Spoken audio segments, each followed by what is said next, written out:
क्या कोई जवान जिसने देश की सेवा करते हुए अपनी आंखों की रोशनी गंवा दी हो, उसे सम्मान मिलना चाहिए या नौकरी से बाहर का रास्ता? यही सवाल आज देश की सबसे बड़ी अदालत ने उठाया है।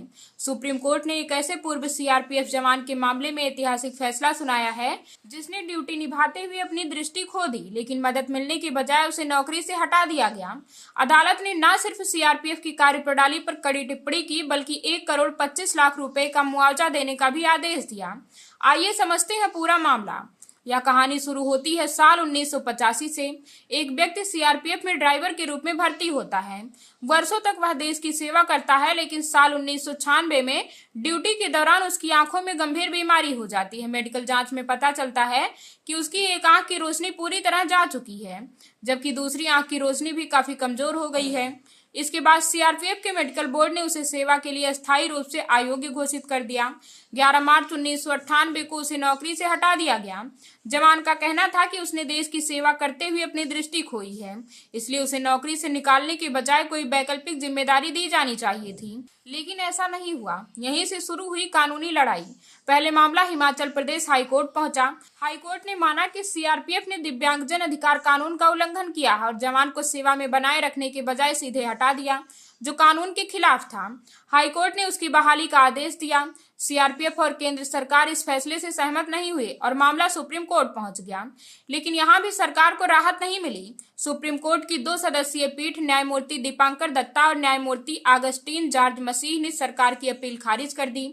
सुप्रीम कोर्ट ने बेहद सख्त टिप्पणी करते हुए कहा कि एक आदर्श नियोक्ता की जिम्मेदारी सिर्फ नियुक्ति देना नहीं, बल्कि अपने कर्मचारियों का कठिन समय में साथ देना भी है। अदालत ने कहा कि जब कोई कर्मचारी सेवा के दौरान दिव्यांग हो जाता है तो उसे नौकरी से निकालना नहीं, बल्कि उसकी क्षमता के अनुसार किसी दूसरे पद पर समायोजित करना कानून का दायित्व है। कोर्ट ने दिव्यांगजन अधिनियम 1995 की धारा 47 का विस्तार से उल्लेख किया।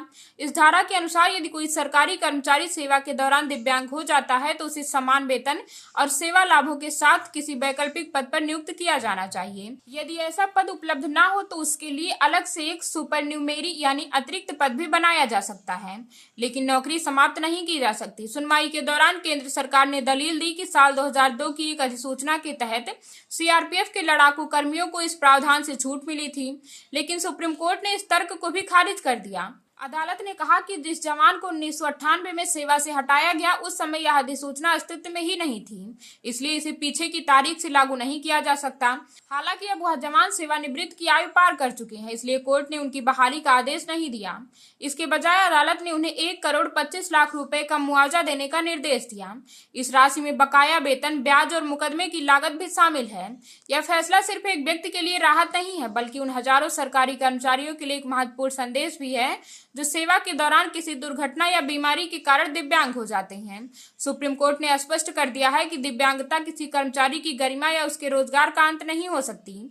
सरकारी संस्थानों की जिम्मेदारी है कि वे ऐसे कर्मचारियों को सम्मानजनक विकल्प उपलब्ध कराएं। यह फैसला यह भी याद दिलाता है कि देश की सेवा करने वालों के साथ संवेदनशीलता और न्यायपूर्ण व्यवहार केवल नैतिक जिम्मेदारी नहीं, बल्कि कानूनी दायित्व भी है, और यदि किसी संस्था ने इस दायित्व का पालन नहीं किया तो न्यायपालिका हस्तक्षेप करने से पीछे नहीं हटेगी। अब सबसे बड़ा सवाल यही है कि क्या इस फैसले के बाद सरकारी विभाग दिव्यांग कर्मचारियों के प्रति अपनी नीतियों और कार्यप्रणाली में बदलाव करेंगे, क्योंकि सुप्रीम कोर्ट का यह निर्णय केवल एक केस का निपटारा नहीं, बल्कि भविष्य के लिए एक महत्वपूर्ण मिसाल भी माना जा रहा है।